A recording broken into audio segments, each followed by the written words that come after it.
In the recent decade, we've been seeing significant regression in the amount of players drafted from the CHL. Because in 2010, we saw 108 players, and since then, we've been seeing constant regression, with last year being an all-time low in history with only 71 players drafted. And this can be strongly correlated to the fact that programs around the world have been developing really well as the sport of hockey grows.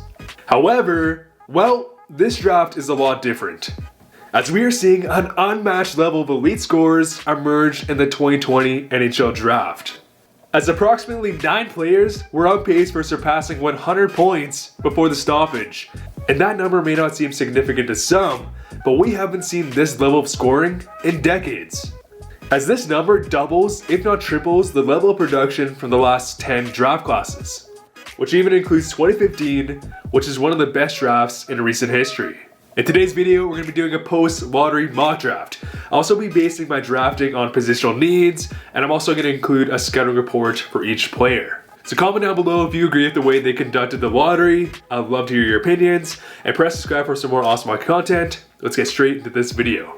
At number 1, we have Alexis Lafreniere, which could be one of the biggest franchise-changing pieces considering that he goes to a playoff team, as he won the CHL Player of the Year 2 years in a row, put up 122 points in only 52 games, and was the World Juniors MVP. Just an incredible resume heading into his draft. Skating, 8.8. Lafreniere has a very powerful stride with elite edge work and balance. He doesn't have the same agility as a Jack Hughes or Connor McDavid, but he is a great skater. Shooting, 9.2. Lafreniere is a natural goal scorer. He can score in every way, and he has a very lethal wrist shot. Playmaking, 9.3. Playmaking may just be Lafreniere's greatest asset. With his tremendous vision and puck control, Lafreniere can quarterback your power play, make seamless tape-to-tape passes, on top of Lafreniere being a very selfless player.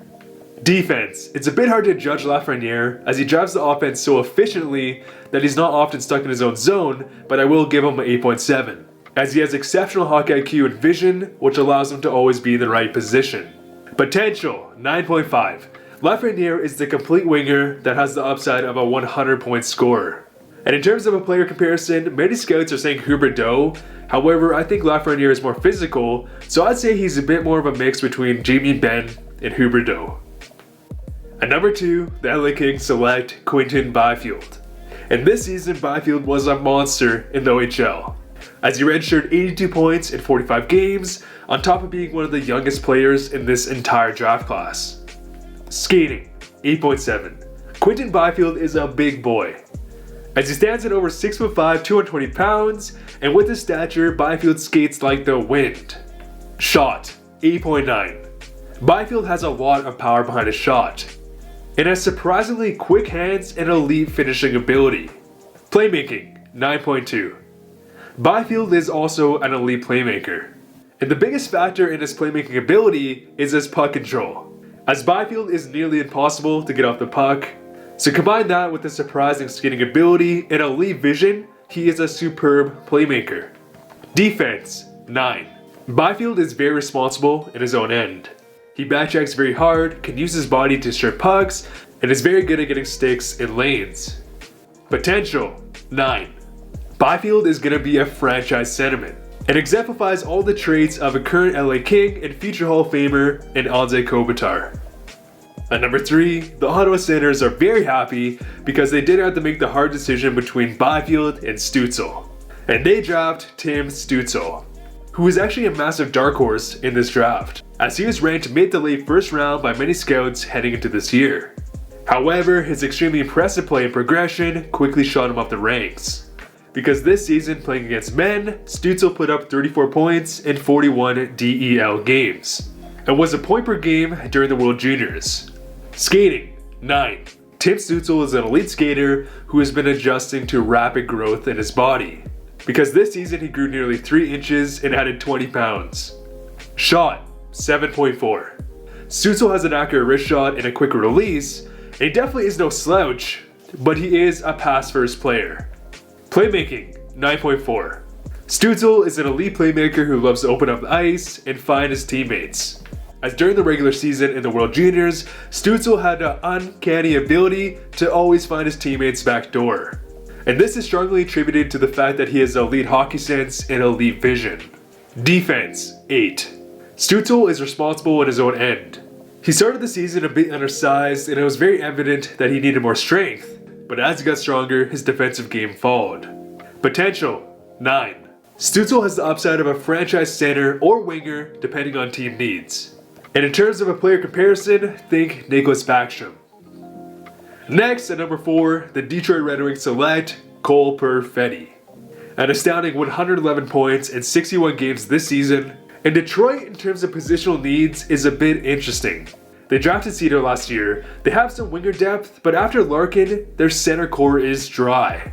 And after Byfield and Stützle, Perfetti in my opinion is the best centerman available. Skating, 8.2. Cole Perfetti is a good skater, but he doesn't possess that explosiveness that others do in this draft class. Shot, 9.3. Cole Perfetti is a natural goal scorer who can find the back of the net in any way. He has a very deadly release and finishing ability. Playmaking, 9.1. This was one area that was worrying many scouts, because Perfetti was a very deadly goal scorer but was giving off signs of being that one-dimensional player.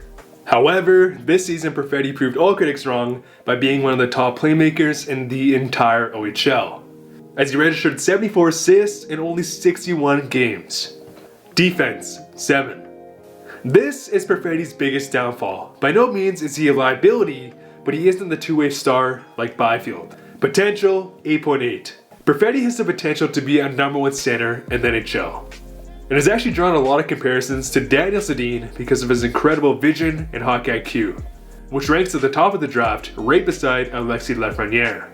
At number 5, with Ottawa's second pick, they select Jamie Drysdale. And Drysdale is the top defender in this draft class by a mile. This season he put up 47 points in 49 games and was a key player for Canada during the World Juniors. Skating, 9.5. Drysdale is one of the best skaters in this entire draft class. He has elite edge work and straight line speed. Offense, 9. Drysdale is responsible in his own end, but is an elite offensive defenseman who can quarterback your power play. And he has the ability to up the tempo on any given shift. Transition game, 9.3. Because of Drysdale's elite skating ability, he can efficiently lead the transition game over and over again. Defense, 8. Drysdale is a bit undersized, but has very good stick work. Potential, 9. Drysdale has the mold of a modern day top 2 offensive defenseman. And I see him very comparable to Quinn Hughes in terms of his size, offensive capabilities, and transition game. At number 6, the Anaheim Ducks draft Lucas Raymond. Last year the Ducks lucked out with Trevor Zegras, and overall, they're lacking scoring and a top 2 defender. And so Raymond is a great place to start. 10 points in 33 SHL games this season, and he was very impressive during the World Juniors. Skating, 9. Raymond is an elite skater in every sense. He's explosive, has great edges, and great straight line speed. Shot, 7.5. He has a great wrister and finishing ability, but is more of that natural playmaker. Playmaking, 9.5. Raymond is extremely creative. Combine that with his hockey IQ and elite edge work, Raymond has tremendous ability to open up the ice and find teammates. Defense, 8.7. Even though Raymond is a highly skilled winger, he plays a very strong 200-foot game, and is very good at getting sticks in lanes and intercepting passes. Potential, 9.2. Raymond has some serious upside. He's seen as a bit more risky because some scouts are a bit worried on how he'll transition his game to North America, but he shows all the upside of a scoring first-line winger and is very reminiscent of Mitch Marner. At number 7, the New Jersey Devils draft Alex Holtz. And the Devils have their center depth mapped out for the future, with Nico Hischier and Jack Hughes leading the charge. Now, if Marco Rossi is available, I can hands down see them going for him, but I think the Devils would be far better off increasing their firepower. And Holtz is exactly that guy. 16 points in 35 SHL games, on top of having 7 goals, 9 points in 3 Super Elite games. And he was very impressive during the World Juniors. Skating, 8.8. Holtz is a great skater. He does lack some explosiveness, but overall, he's a very good skater. Shot, 9.7. Holtz is the best natural goal scorer in this entire draft class. He can score from anywhere, he can rip one-timers, and has a very lethal wrist shot. Playmaking, 9. Not only can Holtz shoot the puck, but he's also a very elite playmaker. Defense, 6. This is Holtz's biggest downfall. He's very elite at driving offense, but is not the greatest player in his own end. Potential, 9. Holtz has the upside of an elite scoring #1 winger. And in terms of a player comparison, Holtz is very reminiscent of David Pastrnak. And lastly, the Buffalo Sabres make a very easy decision in drafting Marco Rossi. Because after Byfield and Stützle, the draft board can really go anywhere. As I can see Rossi going #4, and I can see him going as far as #8. And Rossi had an incredible 120 points in 56 games this season. Skating, 9. Rossi is overall a great skater. He has a great first step, good high end speed, and given his size, he has excellent balance and edges. Shooting, 8.9. Rossi has an excellent slap and snapshot and arguably has the best hands in this entire draft, which results in elite finishing ability. Playmaking, 9. Rossi is a magician with the puck. He's very unpredictable and can open up the ice with his creativity. Defense, 8.5. Rossi is very tenacious. He is undersized, which will result in a harder transition period, but he is relentless on the puck and won't give up on plays. Potential, 8.7.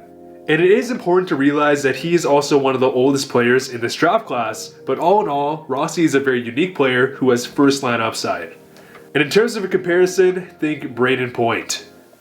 But anyways guys, what would your mock draft look like? Let me know down below and press subscribe for some more awesome mock content. We are so close to 20,000 subscribers, so hit that subscribe button for some more awesome mock content.